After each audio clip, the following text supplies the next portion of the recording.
Olá, eu sou o Jomar Fontoura e sejam todos bem-vindos ao meu canal. Hoje iremos para mais um estudo da Palavra de Deus. Estamos vivendo os últimos dias desse mundo. A era da igreja na terra já vem chegando ao seu fim. Logo aquele que era e que é, cumprirá a sua promessa e voltará para buscar a sua igreja. Esse mundo não nos ama e por isso temos muitos inimigos que combatem contra nós diariamente. São inimigos da alma, e assim como está escrito, a batalha não é contra a carne ou sangue, ou seja, contra seres humanos, mas sim contra forças malignas, espíritos de demônios que habitam nas regiões celestiais. Efésios, capítulo 6, do verso 11 ao 12. Vistam toda a armadura de Deus para poderem ficar firmes contra as ciladas do diabo. Pois a nossa luta não é contra as pessoas, mas contra os poderes e autoridades, contra os dominadores deste mundo de trevas, contra as forças espirituais do mal nas regiões celestiais. Essas forças que agem pelas sombras muitas vezes passam despercebidas, mas estão lá, são tão reais quanto nós. A verdade é que todos que estamos neste mundo vivemos em uma guerra que permanece desde os dias de Adão. Não é uma guerra da carne, mas da alma e do espírito. Encontramos muitas referências bíblicas sobre este tema, e por isso quero compartilhar algo hoje com vocês. Jesus disse que Ele é o caminho. Jesus é a porta que devemos entrar. Mas, dessa mesma forma, o poder maligno também tem o seu caminho e deseja ser seguido por ele. Não devemos entender este andar no caminho de forma literal, pois o que a Bíblia quer dizer é que quando fazemos a vontade daquele que seguimos, aí sim estamos trilhando esse caminho. Por isso, quem obedece à palavra de Deus está seguindo a Jesus, mas quem não obedece está por consequência fazendo a vontade do inimigo e o seguindo para a morte. O inimigo conhece muito bem as nossas fraquezas, sabe qual é a nossa base e sabe muito bem o que fazer para nos tirar de lá. Se faz então necessário entendermos as ações do inimigo para discernir em quais situações ele está arrebanhando seus seguidores. Quando o Senhor tira o seu povo do Egito, uma das primeiras coisas que ele faz é entregar para o seu povo seus preceitos, suas ordenanças, a sua lei. Mas o que chama a atenção é que ele dá ênfase em especial a 10 mandamentos. Esses ele faz questão de escrever com seu próprio dedo. Mas por que 10? Por que este número? Ao que parece, estudando os textos bíblicos, o Senhor, ao separar 10 mandamentos, revela também em quais áreas as forças malignas são mais destrutivas. Vamos para alguns exemplos. O primeiro está em Salmos 91, que diz: Aquele que habita no abrigo do Altíssimo e descansa à sombra do Todo-Poderoso, pode dizer ao Senhor: Tu és o meu refúgio e a minha fortaleza, o meu Deus em quem confio. Ele o livrará do laço do caçador e do veneno mortal. Ele o cobrirá com suas penas e sobre as suas asas você encontrará refúgio. A fidelidade dele será o seu escudo protetor. Você não temerá o pavor da noite, nem a flecha que voa de dia, nem a peste que se move sorrateira nas trevas, nem a praga que devasta ao meio-dia. 1000 poderão cair ao seu lado, 10.000 à sua direita, mas nada o atingirá. Veja o que a palavra afirma: 1000 cairão ao seu lado e 10.000 à sua direita. Perceba do que se trata isso. Nada mais é do que de uma guerra. O inimigo veio de todos os lados, com pragas, com doenças, com enganadores, mas veja que do lado direito o ataque foi muito mais forte. Ele é representado aqui por 10.000, ou seja, o lado direito representa o nosso lado mais forte, mais habilidoso, e o inimigo sabe que, se destruir essa base, a guerra será vencida com facilidade. Encontramos mais exemplos na palavra, com este número 10. Que aparece trazendo algum confronto ou momento de dor e até mesmo a morte. Veja o exemplo de Jacó, quando seu sogro tenta prejudicá-lo. Isto está no livro de Gênesis, no capítulo 31, do verso 5 ao 7, que diz: E lhes disse: vejo que a atitude do seu pai para comigo não é mais a mesma, mas o Deus de meu pai tem estado comigo. Vocês sabem que trabalhei para seu pai com todo o empenho, mas ele tem me feito de tolo, mudando o meu salário 10 vezes. Contudo, Deus não permitiu que ele me prejudicasse. Veja que Labão mudou o acordo que tinha com Jacó, e faz isso 10 vezes. Nessas 10 tentativas, o objetivo era que Jacó não tivesse mais lucro do que ele. Vemos também a mesma coisa na vida de José, quando seus 10 irmãos entram em acordo para dizer para seu pai Jacó que seu irmão tinha sido morto por algum animal, quando na verdade eles o tinham vendido como um escravo. Isto está em Gênesis capítulo 37, do verso 18 ao 22. Isso também acontece com Nabal, o homem que se recusou a ajudar o rei Davi. Davi quase o matou por essa desfeita, mas preferiu entregar Nabal nas mãos do Senhor. 1 Samuel, capítulo 25, do verso 37 ao 38. De manhã, quando Nabal estava sóbrio, sua mulher lhe contou todas estas coisas. Ele sofreu um ataque e ficou paralisado como uma pedra. Cerca de 10 dias depois, o Senhor feriu a Nabal e ele morreu. Teríamos outros exemplos também, como por causa da desobediência do rei Salomão, fez com que 10 tribos se levantassem contra Judá, dividindo assim Israel, as 10 tribos como o reino do norte e as 2 restantes o reino do sul. Perceba o que está ocorrendo aqui. Isto não é por acaso, mas se trata de uma estratégia do inimigo no campo de batalha. Entenda que agora precisamos observar melhor os 10 mandamentos que o Senhor entregou nos dias de Moisés.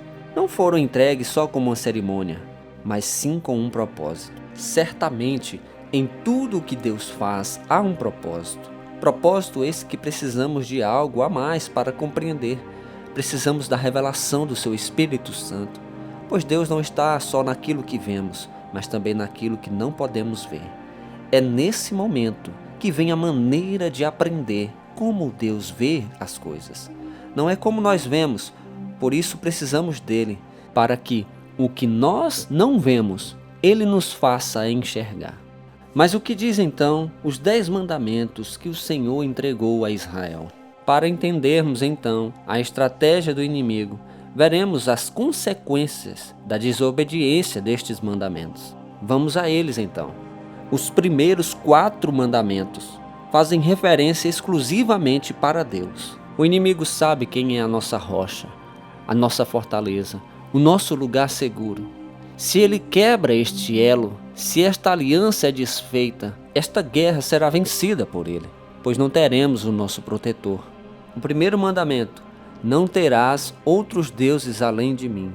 O segundo: não farás para ti nenhum ídolo, nenhuma imagem de qualquer coisa no céu, na terra ou nas águas debaixo da terra. O terceiro mandamento: não tomarás em vão o nome do Senhor, o teu Deus, pois o Senhor não deixará impune quem tomar o seu nome em vão. O quarto mandamento: lembra-te do dia de sábado para santificá-lo. Perceba que no primeiro e no segundo, nós não podemos achar outro substituto para Deus. E é isso mesmo que o inimigo fará. Ele faz com que as pessoas encontrem substitutos para o lugar de Deus.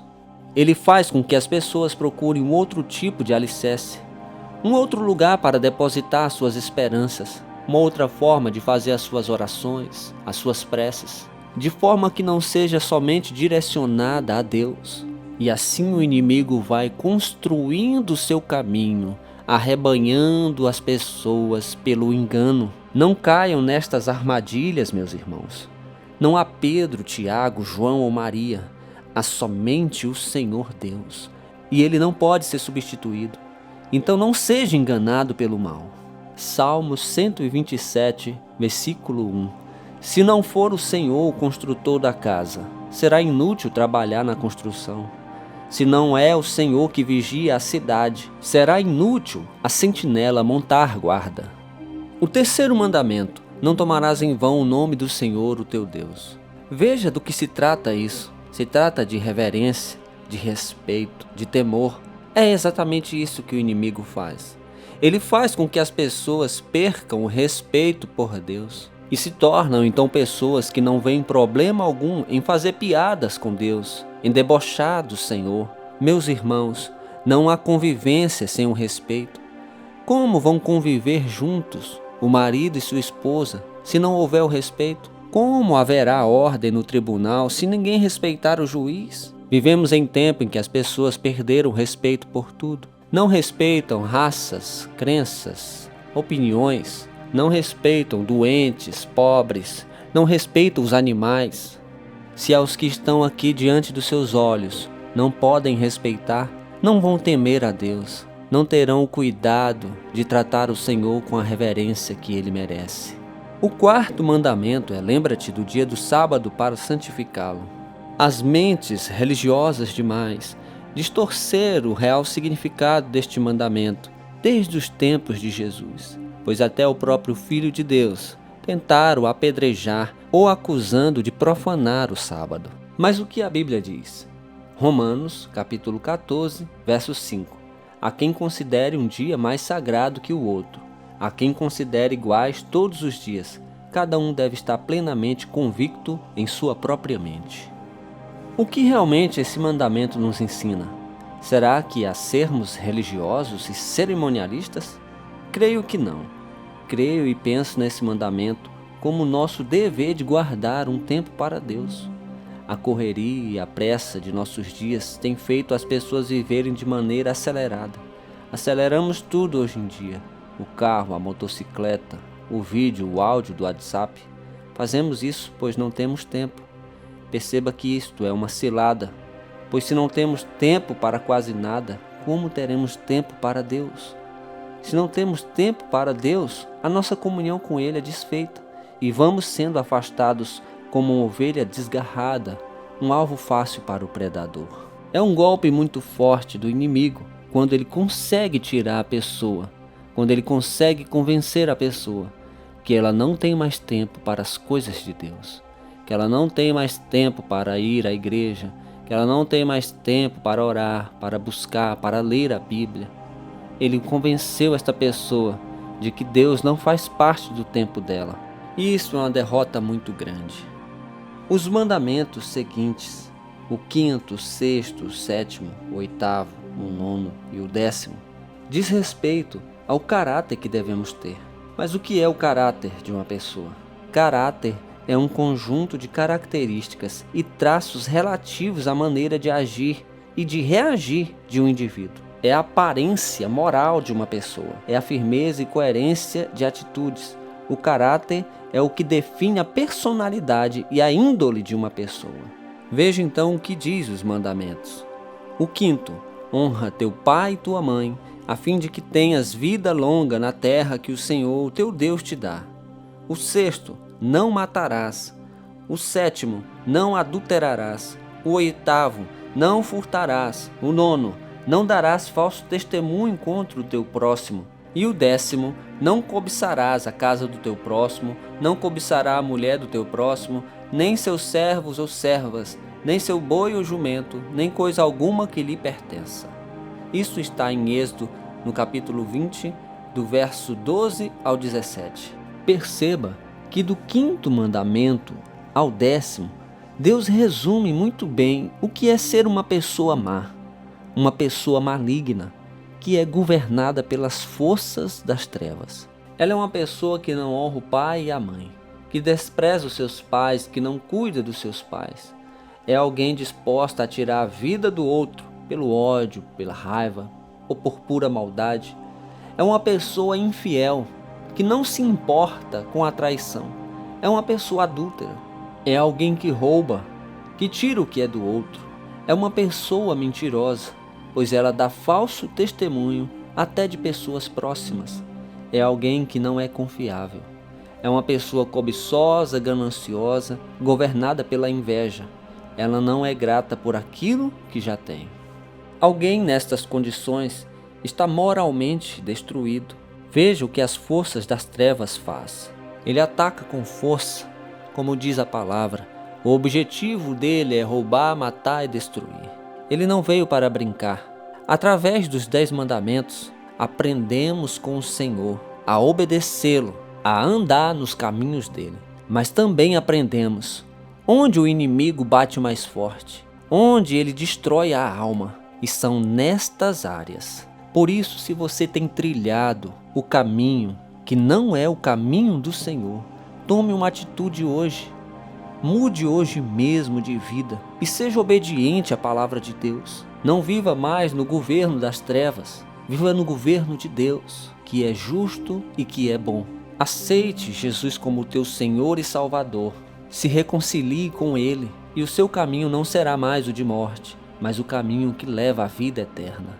Que a graça poderosa do nosso Deus, o amor do nosso Senhor Jesus e a doce consolação do Espírito Santo esteja hoje e para sempre sobre a sua vida. Amém.